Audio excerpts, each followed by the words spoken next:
इस्लामाबाद मुज़ाकरात की सिर्फ ख़बर से हमने देखा कि स्टॉक एक्सचेंज में तेज़ी आई। अब क्या समझते हैं, पाकिस्तान की मईशत का मुस्तकबिल बराह रास्त इलाकाई अमन से जुड़ा हुआ है? जी, जाहिर है कि स्टॉक एक्सचेंज में तो परसेप्शंस का बहुत मसला होता है। अगर वहाँ अच्छी खबरें आए तो वहाँ तेज़ी आती है, और कोई भी जो नेगेटिव खबर होती है उसका इम्पैक्ट भी बहुत नेगेटिव पड़ता है। तो ये बात तो ठीक है कि पाकिस्तान भी मुतासर होता है, और जो हमारी इस वक्त रीजनल सूरत हाल है उसका असर ना सिर्फ ये कि हमारी स्टॉक एक्सचेंज पे बल्कि मजमूई मीशत पर भी होता है, क्योंकि हम बराह रास्त उससे जुड़े हुए हैं। और इसलिए जाहिर है कि स्टॉक एक्सचेंज भी इन्हीं चीज़ों को रिएक्ट करती है कि अगर ये सूरत हाल मजीद ख़राब हुई तो हमारे लिए जो एक्सटर्नल शॉक है वो और भी ज़्यादा प्रॉब्लम्स क्रिएट करेगा। तो उसी लिहाज से फिर इन्वेस्टर्स अपनी पोजीशन लेते हैं।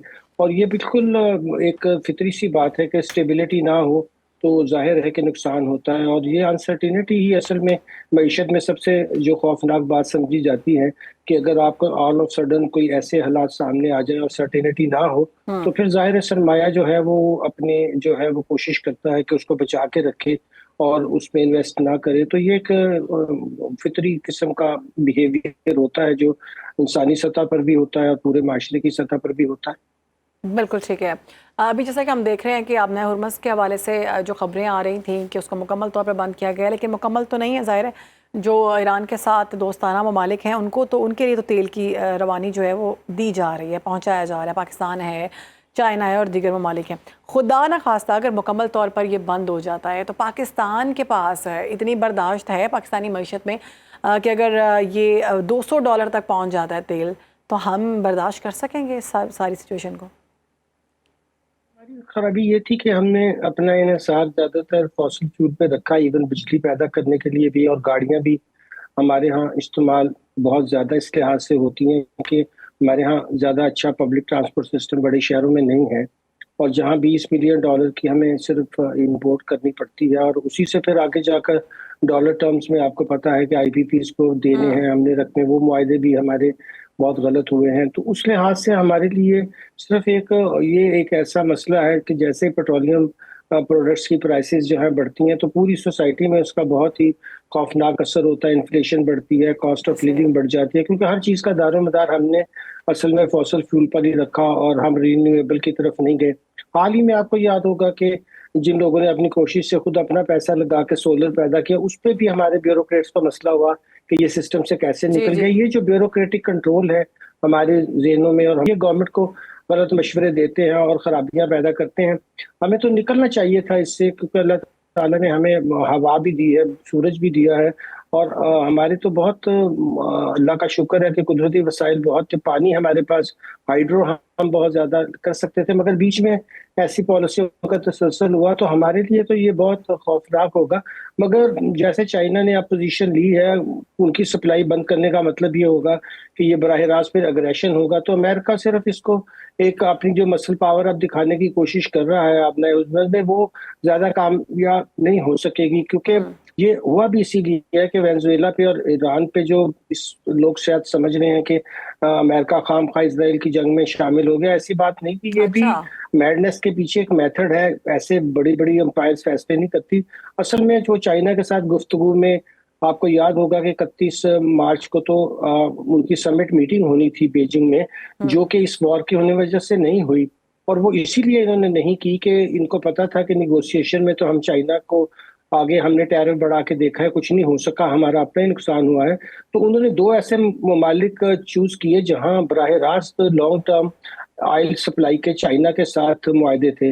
अगरचे ये हमले हम समझे कि वेनेजुएला पे एक तरह का हुआ और एक तरह अब ये ईरान पे, मगर इसके पीछे तो असल वो चाइना को एक मैसेज कन्वे करना चाहते बिल्कुल। हैं कि जहां जहां आपके इंटरेस्ट है वहां हम अब इंफ्रास्ट्रक्चर तबाह करेंगे। मगर इसका आप देखिएगा कि नुकसान बहुत ज्यादा अमेरिका को होगा और चाइना पे इसका असर नहीं पड़ेगा। ठीक।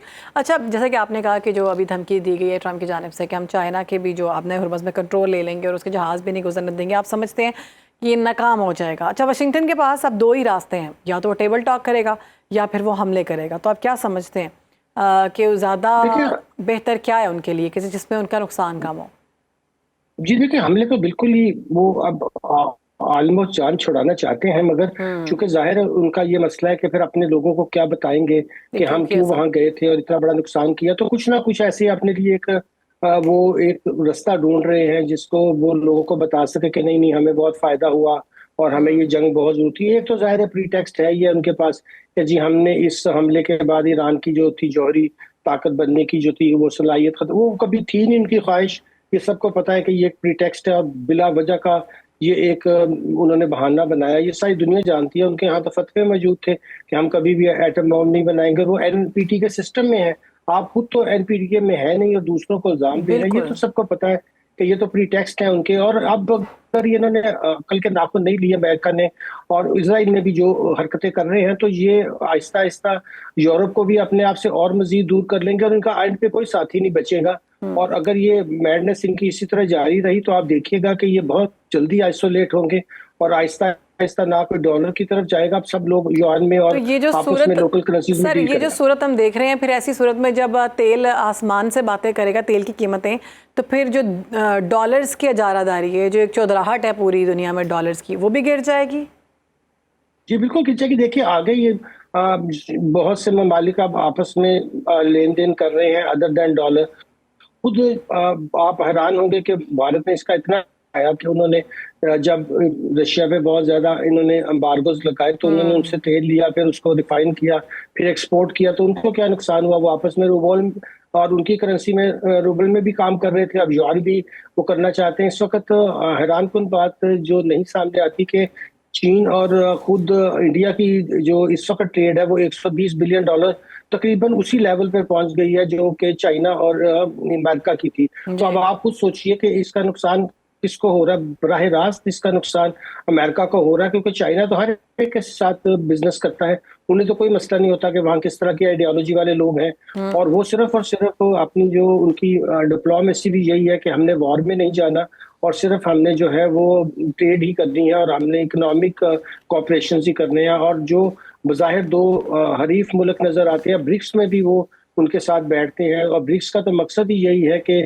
डॉलर की मोनोपोली तोड़ी जाए। तो इंडिया दोनों जगह फायदा उठाता है। वो अपने उन्होंने करीबी तल्लुकात अमेरिका से तो रखे हुए थे, लेकिन साथ में ब्रिक्स में भी शामिल हुए और वो तेल भी ले रहे थे और अब वो ईरान से भी तेल लेंगे वो। अच्छा सर, अब चूंकि आम आवाम भी हमें देखती है, तो आप माहिर मईशत हैं, लोग ये समझ नहीं पा रहे कि एक तो तेल जो है वो मुकम्मल तौर पर हमारा बंद नहीं हुआ, उसके बावजूद हमारे जो है रेट्स वो सबसे ज़्यादा हैं। दूसरा जो गैस, कुदरती गैस जो हम घरों में इस्तेमाल करते हैं, जब से ये जंग का आगाज़ हुआ है वो हमारी अपनी पाकिस्तान की है, वो क्यों, उसकी क्यों बंदिश सामने आ रही है?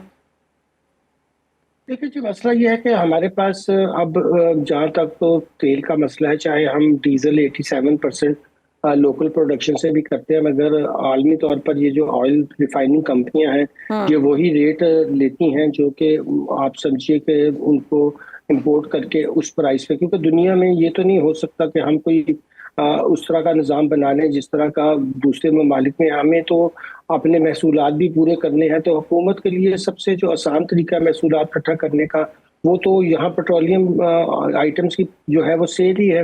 तो जहाँ उन्होंने 106 रुपए उसमें 5 रुपए हद तक पेट्रोलियम लेवी ले गए, तो वजह उसकी आपको साफ पता है कि FBR के जो हद तक से पहले 9 मंथ में वो 600 बिलियन से भी ज्यादा। और जाहिर है हम IMF के प्रोग्राम में है, तो वो फिर हमसे कहेंगे कि अगर आप ये अपने बजट के अहदाफ पूरे नहीं कर रहे हैं तो हम आपको, देखिए अभी हमारी 1.2 बिलियन की रुकी हुई है जो पैसे आने थे, वो इसी वजह से रुके हुए हैं कि उनका शदीद तहफ़्फ़ुज़ात है FBR की जो है वो फिगर्स के बारे में और उनकी सलाहियत के बारे में। तो अगर हम अपना टैक्स का निज़ाम सही कर लेते और ये जो बड़ी बड़ी मराद दी हुई हैं 3 ट्रिलियन की लोगों को टैक्स के निज़ाम को बेहतर करने की बहुत जरूरत है। डॉक्टर इकरामुल हक हमारे साथ मौजूद थे, आपका बहुत शुक्रिया।